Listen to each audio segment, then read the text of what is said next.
Hello, my sister, my brother. God bless you. You're welcome in Lovers of God International Ministry. And today we are going to learn from the Bible.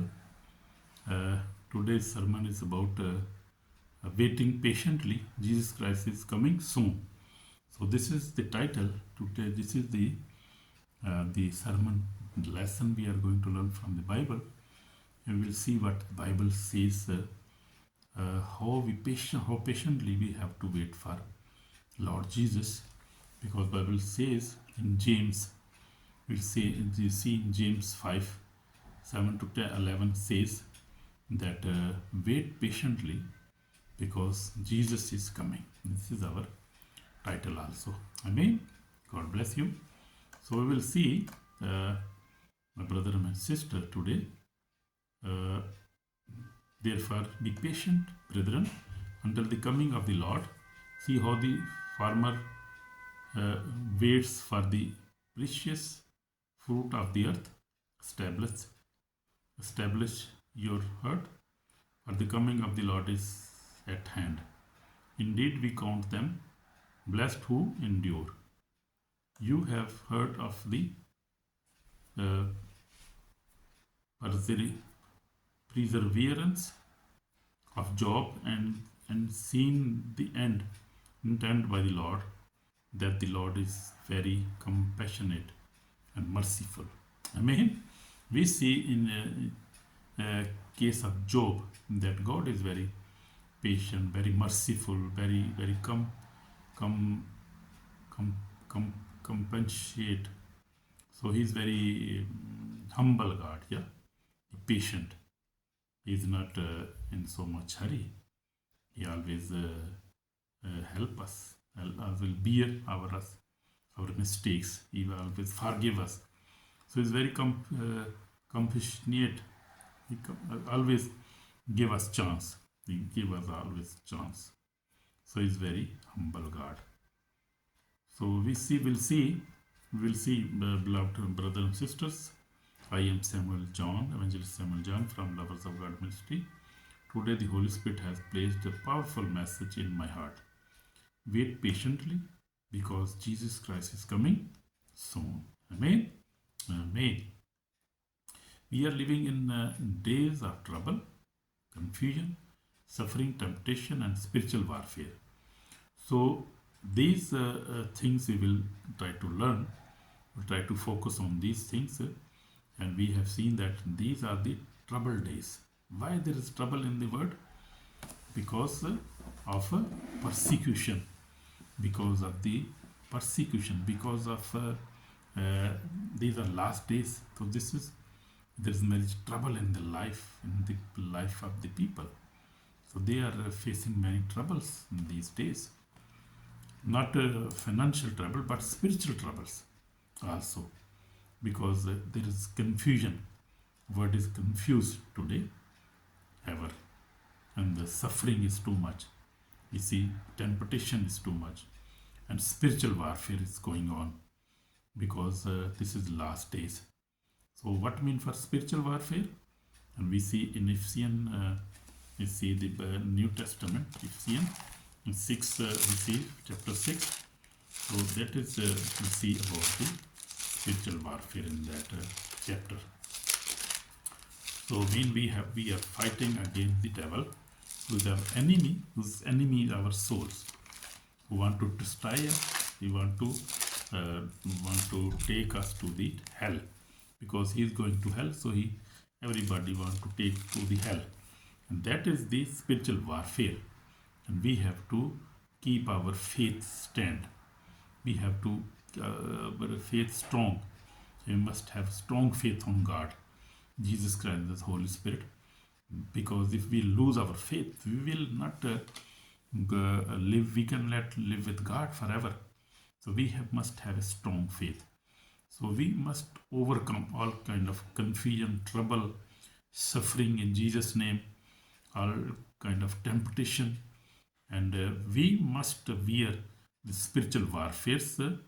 All weapons of the spiritual warfare, and these are the righteousness, the truth, and the shoes of salvation, and then we have to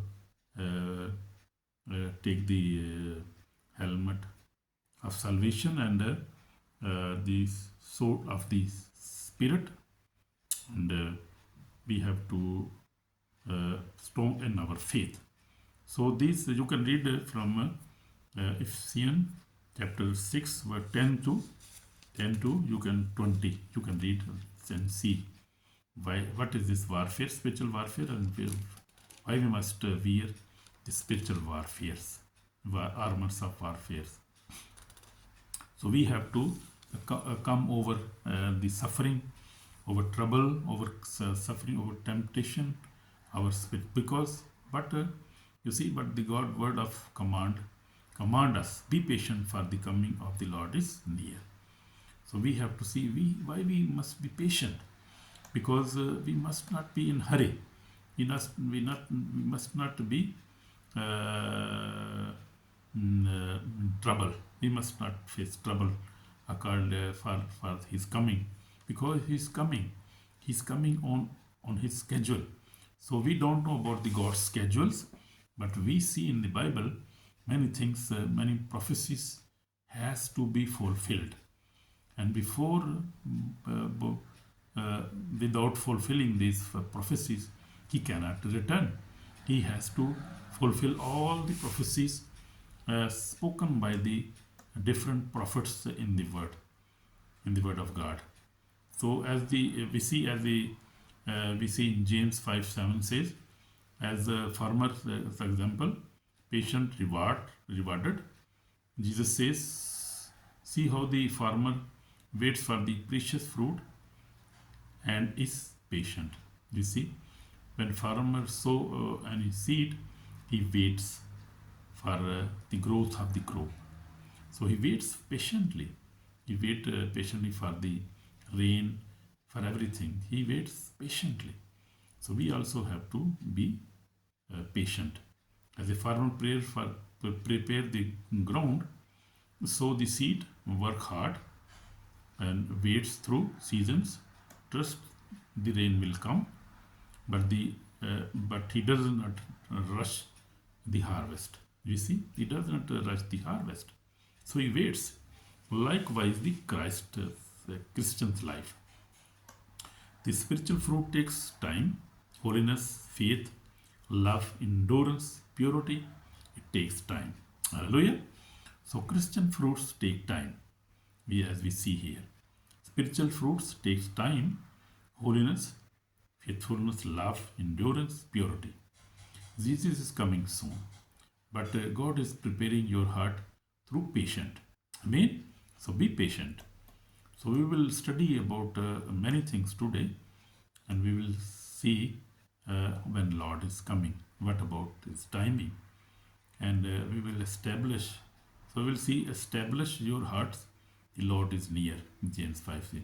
James commands, establish your hearts. Why? Because in the last days, temptation will increase. The enemy will attack suddenly. Trials will testify. The trials will intensify. Faith will test it. We will see. But remember, Satan is not happy when you pray daily, you read the Bible, you fast, you grow spiritually and walk in holiness. Our enemy is not happy every time. When you pray daily, read the Bible, fast, grow spiritually and walk in holiness. So he is the enemy of our souls. He is not happy. So he always put impatient in our life. He wants your patience to break, your faith to shrink, your hope to die. This is the Satan, our enemies. Be aware of that. That's why James says, strengthen your heart. Do not grumble. The judge is at the door, so we must not grumble about his coming, about his delay. Do not grumble. Behold, the judge is standing at the door. Jesus is already at the door of time. The trump may sound at any time. So we don't know about his coming. We don't know the exact times, but we know that He will fulfill every prophecies in the Bible according to end times, according to Antichrist, according for the Antichrist, and for the Jews, and for many things we see in the promises. So he will fulfill all promises. If we keep bitterness, hold unforgiveness, fight with each other, live in anger or jealousy, then we are not ready for his coming. Amen. So we see our life today. So therefore the James says that do not grumble, behold the judge standing at the door. And if we keep bitterness, we hold unforgiveness with each other, we fight with each other, live in anger, jealousy, then we are not ready for his coming. So we have to be ready. We must not keep bitterness. We must forgive each other. We must not fight with each other. We must not jealous. So we must have the fruit of the Spirit in our lives. Amen. Amen. So prophets patient is suffering. We see in prophets' life, old prophets, we see patient in their life. The prophets suffered greatly yet remained faithful. So we see many prophets were died, killed. Even apostles were killed and was murdered, but they keep patient. They were patient enough. God is enough patient. God is the big patient. He has very big patience. We see in Old Testament, in Revelation, we see also. So God has to fulfill all the prophecies, all his word must be fulfilled. Then he will return. He will not return suddenly without completing his promises, without keeping the word of God. So we see the prophet suffered greatly yet remained faithful. Daniel's in the line of dying, Jeremiah in the prison, Elijah in the hunger and persecution, John at the Baptist was headed, but they endured the patient, and God upheld them. We see. So how much we must be patient? Too much. You see in Job's example as Job, the great example of patient. James 5:11 says, James says he have heard of the perseverance of Job. So we see Job lost everything: wealth, health, children, respect, support. His wife said, curse God and die. But Job declared, the Lord gave and the Lord has taken away. Blessed be the name of the Lord. Amen. So he was very patient man of God. So we see patience in the Old Testament, in Job, in prophets. Apostles were patient so much. Even Stephanus was killed, but God, Jesus Christ, the Holy Spirit, has big patience. He's there waiting patiently. And you see, from last 2000 years, God, Jesus Christ, and the Holy Spirit has been patient too much. They are waiting patiently for that time when everything will be fulfilled, when every prophecies will be fulfilled, and all Jews, all tribes will come back. When the end time is, when all prophecies will come, including Antichrist, including the gospel will be preached everywhere. So we will see details. I was just searching about the coming of God and the patience, how much patience we must have. And I have discovered many things here today. So we see Jesus Christ, and we will discuss this. Jesus Christ, the perfect example of patience. We see Jesus on the cross. He suffered yet. He said, Father, forgive them. How do you see his patience? Even he was dying on the cross, but he said, forgive them. My Father, forgive them. So he is a big example of patience in the history of mankind and in the history of Bible. We see Jesus was very patient, a humble servant of God, humble son of God. He was very patient. Amen. So he forgave his enemies even on the cross. So we see Jesus endorsing humanity, weakness of 33 years. He patiently loved, taught, healed, and waited for humanity to repent. So he see from the last 2000 years, he is waiting patiently. As I told you, that God, Jesus, and the Holy Spirit, they are patiently waiting the humankind to what? To repent, because they don't want to destroy the human generation or human being. They don't want to destroy them. They love them, because we see in the word of God says that God loved the word, that even he gave his own begotten son. So how they can destroy? They love souls. They want to have all souls in their kingdom of heaven. But the devil, enemy, want to destroy everybody in the world. But he is failed. He is already destroyed. He is already defeated foe. So he cannot do anything. Only God will succeed. Amen. I am happy about that, because our God is a great God. He will only succeed at the last. He will destroy every enemy, even last enemy will also be destroyed. As we see in the Revelation 20, 21, 23, starting from 19, 20, 21, 20. We see, you can read this as Revelation. So my personal testimony is also the same. I have also seen God's love in my life, and God is very patient for me, with me also, in my spiritual walk. Many times I fell down, but God, every time God gave me chance to repent, to come to Him, because He loves us. He don't want to destroy it. He never fail. He cannot fail. He is a faithful God, patient God. So He has given me many chances to repent. And I repented, and at last I could overcome all these things, all sins. And now I am living a very good life from last maybe 5 years, 4 or 5 years.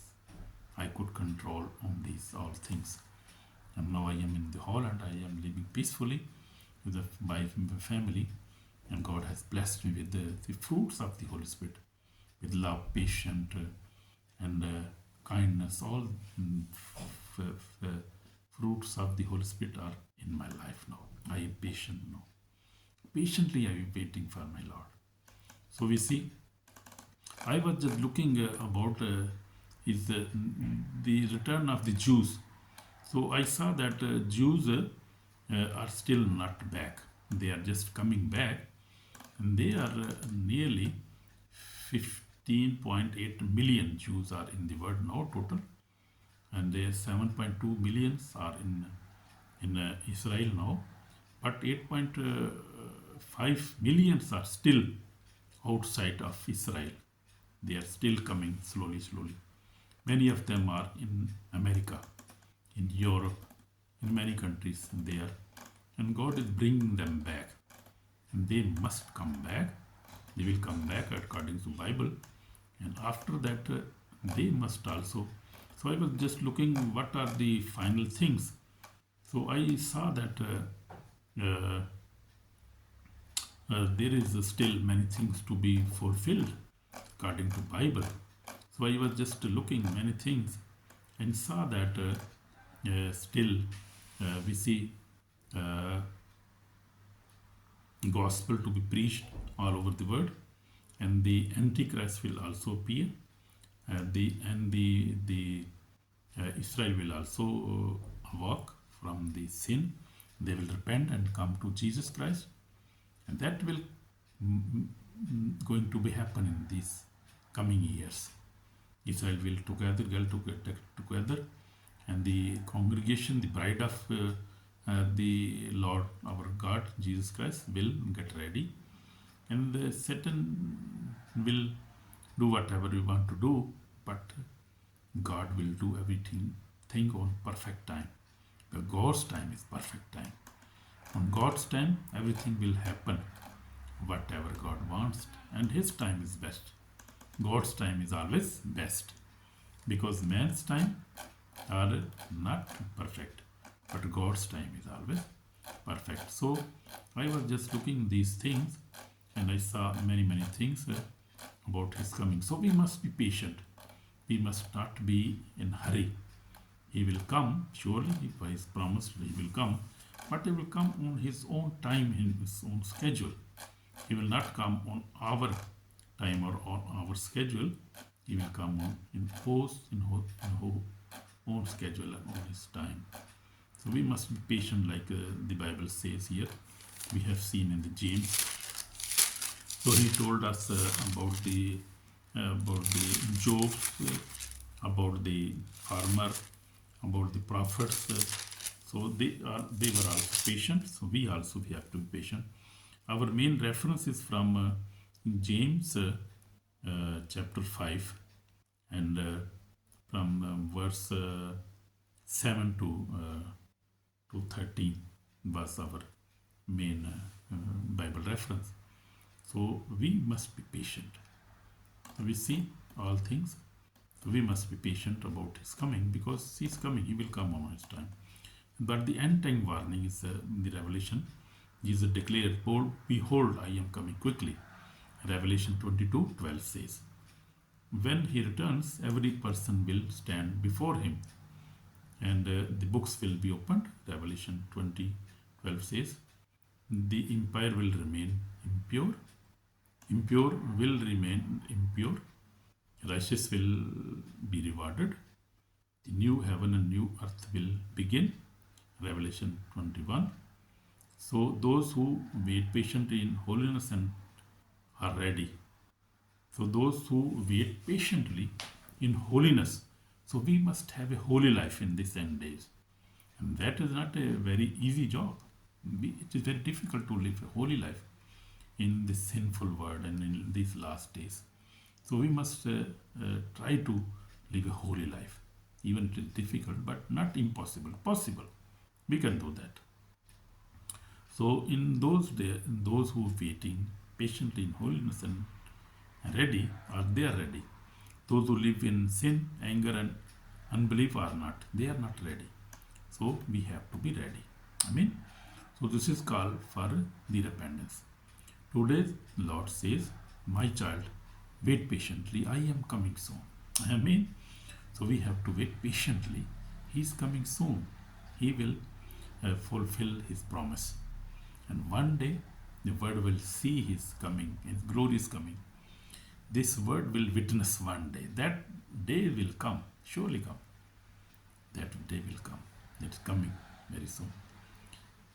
If impatient, doubt, fear, or sin has filled your heart, so this is the call for repentance. This is the moment of repentance. Lord Jesus, give. So we will pray for this now, and we will say our prayer. Lord Jesus, give me patience, strengthen my heart, and prepare me for your coming. Amen. Amen.